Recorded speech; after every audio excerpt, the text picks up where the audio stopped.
Hello, everyone. I'm Tracy, and thank you for being here today. Today, we're going to be talking about the frequency of fires or the history of fires in Hawaii, and then go into some of the more recent fires that we've been getting word of from Oahu. Before we get started, if you have not subscribed yet, please do so before you leave, and like, comment, and share this video so we can let as many people know.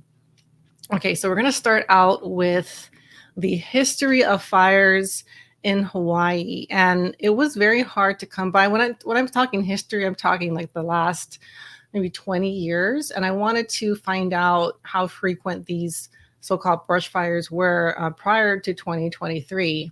And when I did a search for, fires on Oahu in the 90s, I couldn't actually find any information.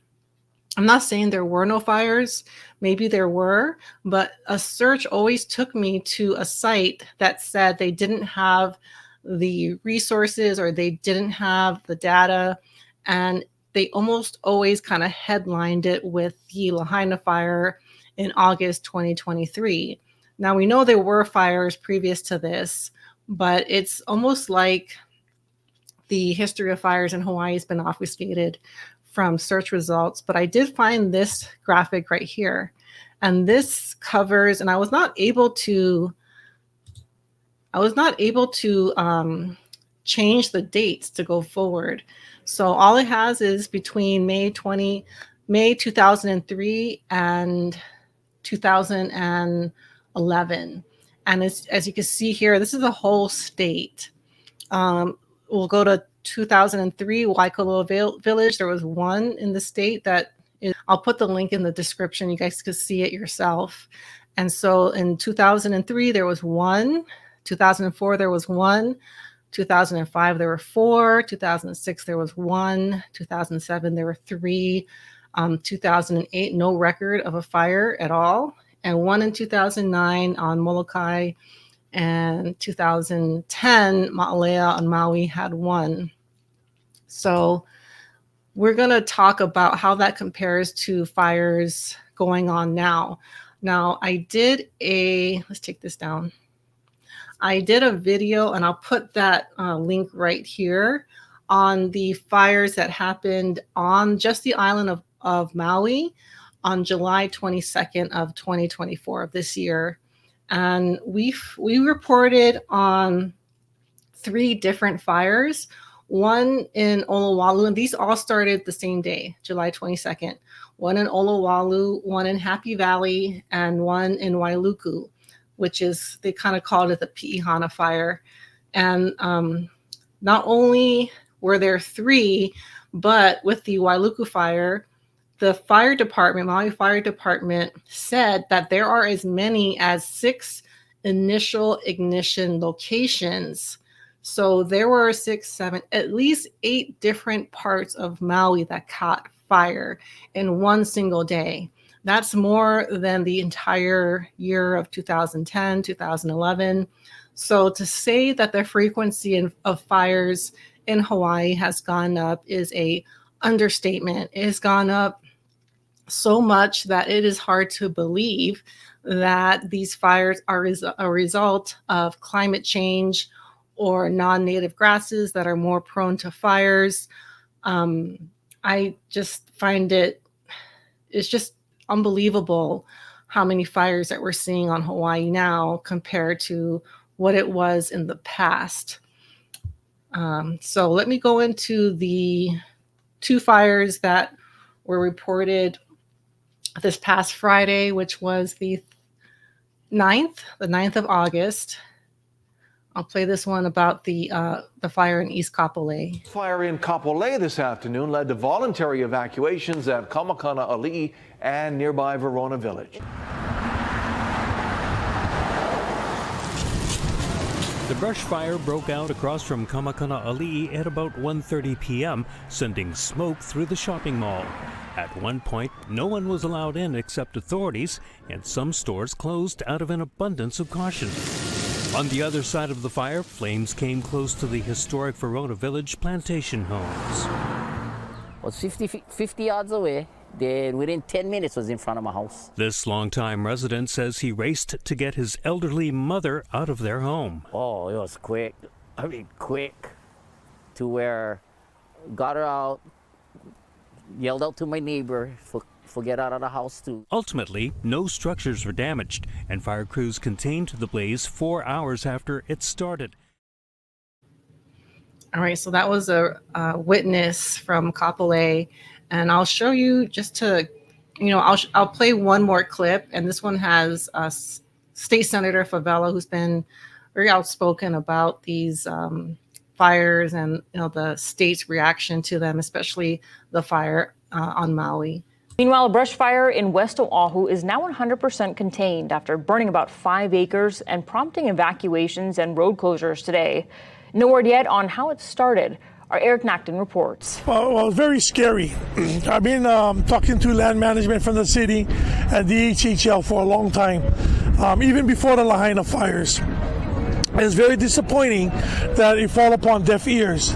And I guess, thank God, the fire department did their job. But this whole fire right there, it just scared me to death because the family's average age there in their 90s. The question remains, what started the blaze? Today, the fire came from back there, came around this way, came towards this side, went towards that side. The wind kept on shifting.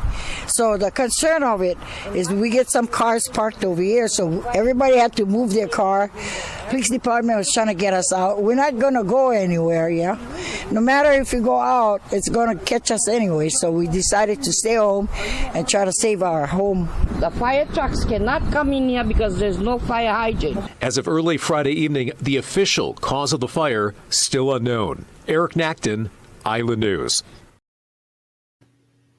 All right, so there you see some of the people that lived in that area. No structures were burned in the Kapolei fire, but I did want to give a visual of where this fire is in relation to the Oahu TOD corridor plan.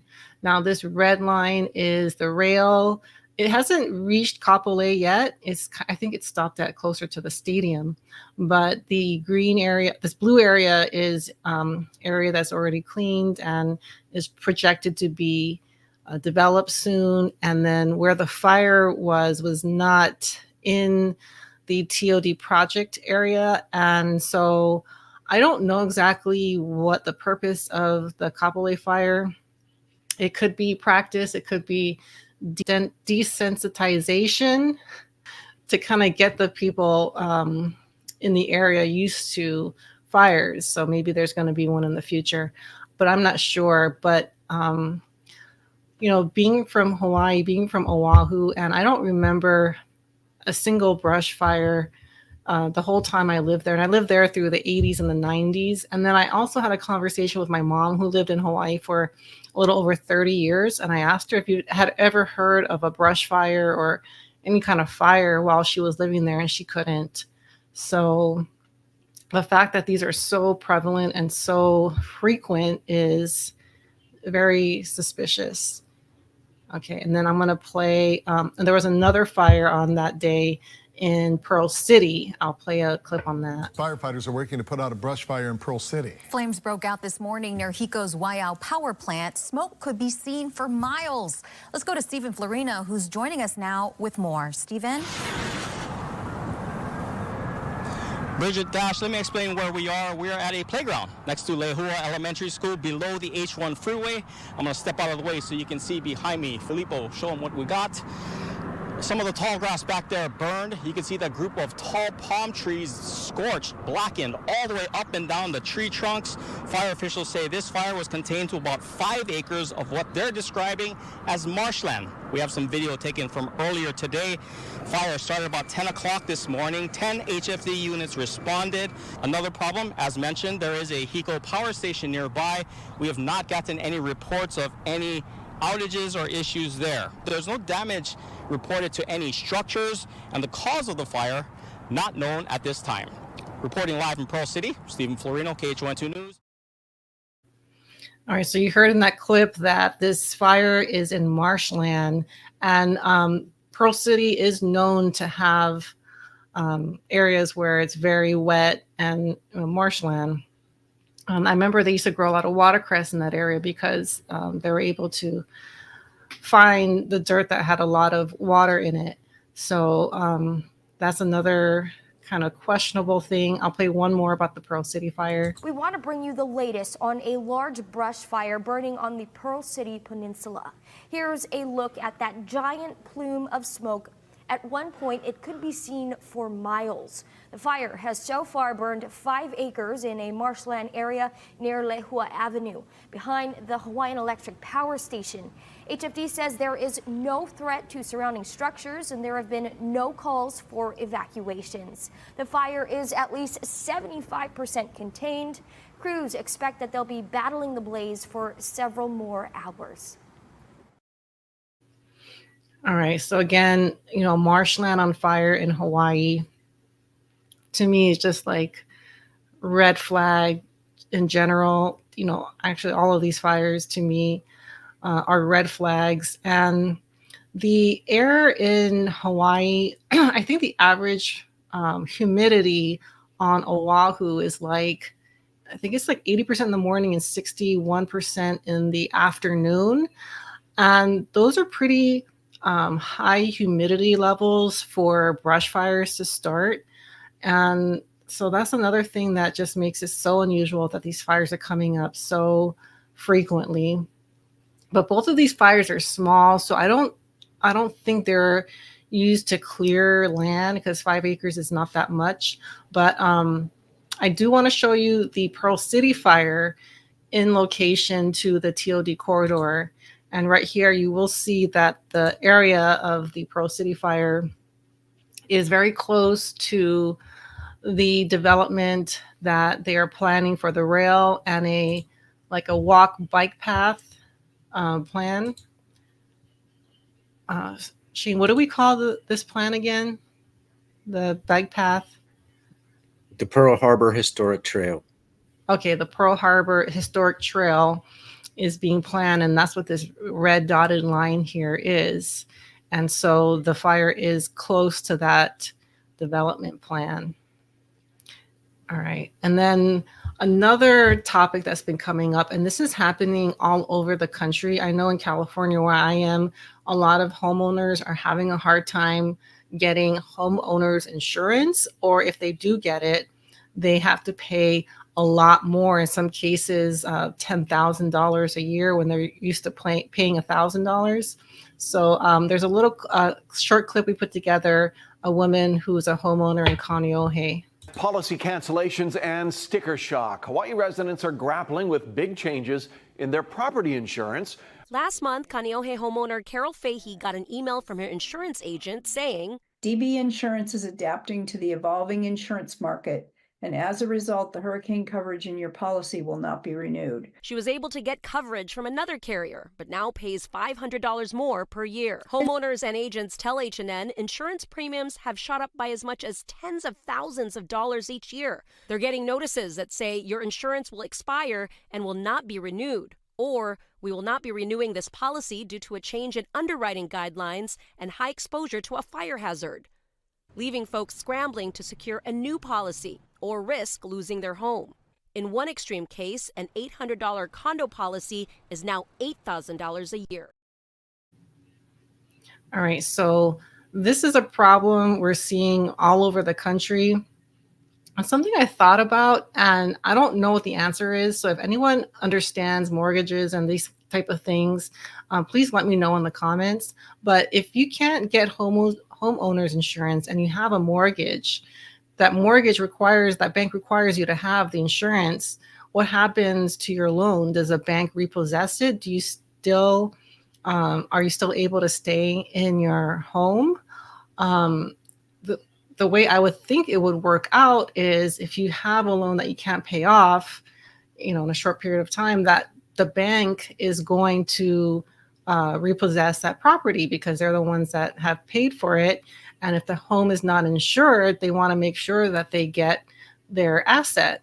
And so if that's going to happen on a large scale, that's going to allow these big investment companies, because the banks are going to repossess it, and companies like BlackRock, State Street, and Vanguard, who are the biggest investors in a lot of these banks or a lot of these loans, might get possession of a large amount of properties. But I don't know exactly what happens if you cannot get your homeowner's insurance if you have a loan. So if anyone knows, is familiar with mortgages and loans, let me know. So did I get everything? Shane? Yeah, I think so. Yeah, That's I think it? so. Okay, so that's going to do it for today. And also, if you are in these areas, if you have any, witness testimony or pictures or videos that you got from these areas that were on fire, please send them to the email address in the description. I'd love to see it. Footage and photos have become less and less, are harder to come by. So I would love it if anyone had videos or any kind of testimony from these areas. So with that, that's going to do it. If you have not subscribed yet, please do so before you leave. Also, if you have subscribed, if you can check to see if you're still subscribed, I would really appreciate it. So with that, thank you guys so much for watching, and I'll see you all soon. Bye.